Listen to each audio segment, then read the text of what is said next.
Banyak tokoh-tokoh nasional yang terikat dengan Freemason ini.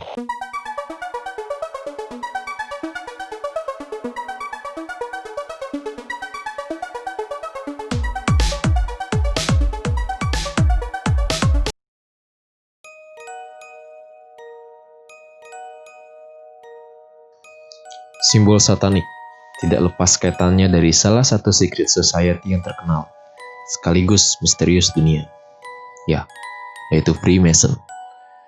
Freemason datang ke Indonesia yang pada saat itu masih bernama Hindia Belanda pada abad ke-18. Freemason sendiri adalah sebuah organisasi persaudaraan yang serius yang berasal dari Eropa dan mulai menggeliat sekitar tahun 1717. Pada 1762, Jacobus Cornelius Matthius Radermacher mendirikan loji pertama di Asia, tepatnya di Batavia yang kita kenal sekarang dengan nama Jakarta.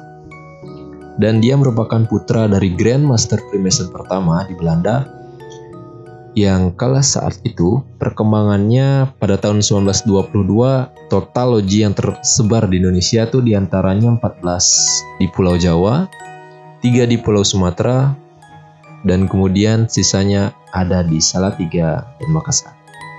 Menurut sejarawan Belanda yang bernama Dr. T.H. Stevens, dalam bukunya yang berjudul Tarekat Mason Bebas, banyak tokoh-tokoh nasional yang terikat dengan Freemason ini. Dan pada zaman Hindia Belanda, organisasi ini termasuk organisasi yang legal. Kemudian Presiden kala itu, Bung Karno, melarang dan membubarkan organisasi ini dengan menerbitkan Kepres yang seperti yang di samping saya ini. Nah, tapi ini brother, biarpun seperti itu, kita masih bisa menemukan jejak-jejak peninggalan sejarah organisasi di masa lalu ini. Nah, di beberapa tempat yang khususnya di Jakarta, kita masih bisa menemukan sisa-sisa kejayaan organisasi ini. Dan bahkan sering kita kunjungi, namun kita nggak sadar kalau bangunan ini nih sebenarnya sisa-sisa dari kejayaan organisasi tersebut. Dan juga di tempat-tempat ini mereka menyisipkan suatu simbol-simbol yang ada di organisasi mereka. Yang pertama, Bundaran HI. Bundaran HI berada di Jalan MH Tamrin, Menteng, Jakarta Pusat. Nah, bundaran ini beradar dibangun pada tahun 1962 dan katanya bundaran ini memiliki kesamaan dengan salah satu simbol dari golongan Freemason. Nah, tapi kalian nih nggak bisa ngelihat begitu saja di tempat tersebut. Kalian harus ngelihatnya nih pakai Google Map dari atasnya. Nah, dari tempat air mancur sampai ke jalan-jalannya, itu tuh terlihat kayak menyerupai simbol mata satu. Ya, simbol mata satu ini disebut dengan nama Horus, yang memiliki arti lambang perlindungan dan kekuatan dalam mitologi Mesir kuno. Nah, coba kalian lihat sendiri ya, seperti ini.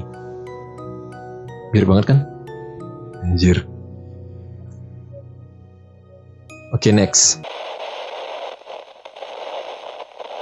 Yang kedua, Museum Taman Prasasti.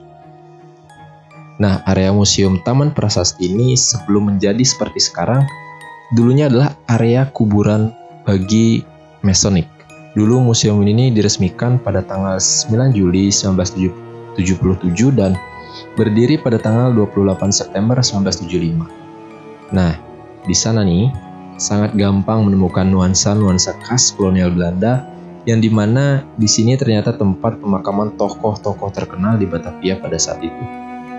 Saat kita memasuki museum, itu tuh di pintu gerbangnya kita udah diperlihatkan kayak simbol-simbol tangan yang megang palu, yang dalam Masonic simbol ini tuh menandakan sebuah wewenang dari Grand Master Masonic atas wilayah dan pemondokan serta anak didiknya. Nah, sebelum gerbang tersebut itu juga ada simbol-simbol kompas yang juga bersanding dengan simbol The Old Sing Eye. Terus nih brother, sebuah nisan yang cukup besar di mana yang bertuliskan nama J.H.R. Kohler, memiliki simbol heksagram di kedua sisinya. Nah, selain itu ada juga simbol-simbol yang disebut simbol Ouroboros. Nah, simbol ini menyerupai ular atau naga yang tengah memakan ekornya sendiri. Yang dipercaya pada saat itu simbol ini tuh artinya simbol lingkaran keabadian. Nah, selain nisan itu, terdapat juga nisan yang memiliki simbol tengkorak dan tulang yang saling bersilangan. Ya, orang-orang percaya bahwa yang dimakamkan di sini adalah orang yang paling penting, yang memiliki level paling atas dalam Freemason. Yang ketiga, Museum Fathahillah. Museum ini merupakan bangunan peninggalan Hindia Belanda yang dulu merupakan balai kota Batavia. Nah, dibangun pada tahun 1707 sampai 1702 atas perintah Gubernur Jenderal John Van Horn. Nah, yang menarik nih brother, gedung ini nih memiliki hal-hal yang berbau 13 ya. Iya, yang berbau 13. Yang dimana angka 13 ini nih pasti kalian tahu lah, identik dengan Satanisme, Freemason, dan Illuminati. Nah, kayak misalnya tuh luas dari gedung ini sekitar 13.000 meter persegi, terus terdapat 13 baris batu istana dam yang berada persis di depan museum. Nah, selain itu ada juga patung Dewa Hermes. Dalam mitologi Yunani, Dewa Hermes ini merupakan putra Zeus dan terlihat memegang tongkat bersayap dan dililit oleh 2 ekor ular. Nah, kalian bisa bandingkan yang dipegang oleh Dewa Hermes beserta yang gambar di samping saya. Sayapnya seperti ini dan ularnya seperti ini. Wow.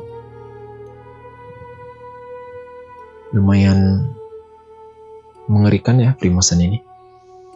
Oke, next. Menteng. Untuk yang satu ini, saya nggak bisa berkomentar banyak-banyak. Saya nggak bisa ngasih tanggapan banyak-banyak. Entah kebetulan ataupun bagaimana, jika kalian melihat di Google Map, kalian pasti bakalan ngeliat atau menemukan yang aneh yang di sana. Iya, yang aneh banget di sana. Dimana tuh kalian pasti bakalan melihat kawasan ini seperti kepala kambing yang bertanduk, atau alias Baphomet.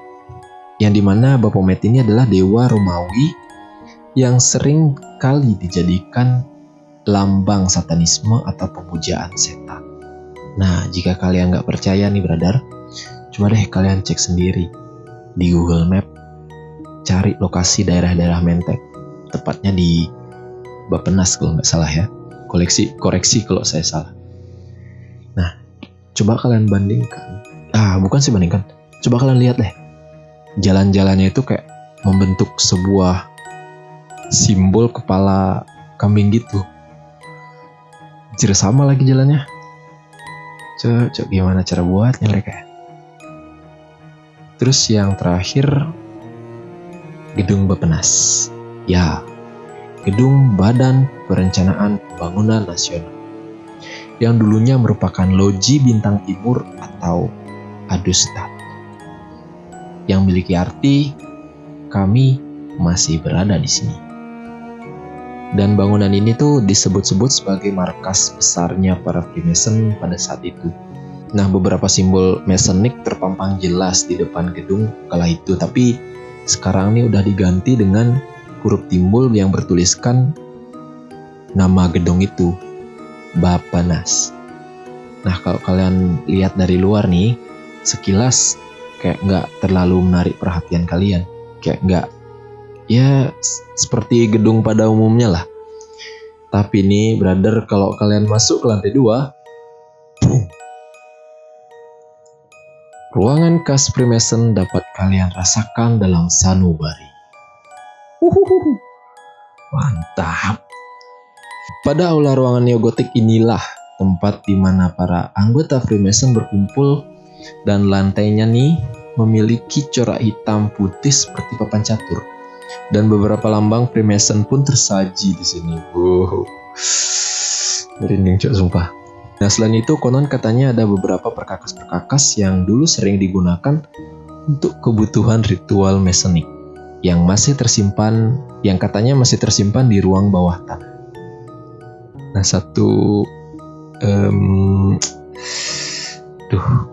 kok ngeri ya.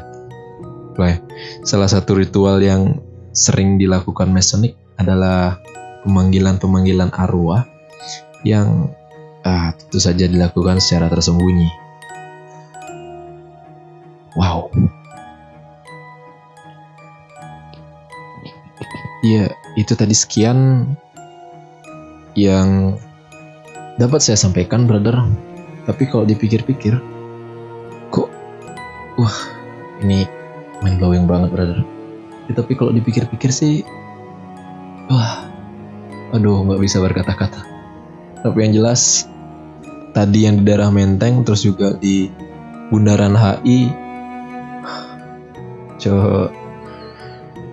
udah jelas banget tuh, nggak bisa berkata-kata. Yaudah, sekian video ini. Semoga kalian terhibur, dan jika kalian terhibur, please like dan share video ini, dan jangan lupa klik subscribe jika kalian tidak mau ketinggalan video-video lain. Sekian, saya Gida, terima kasih.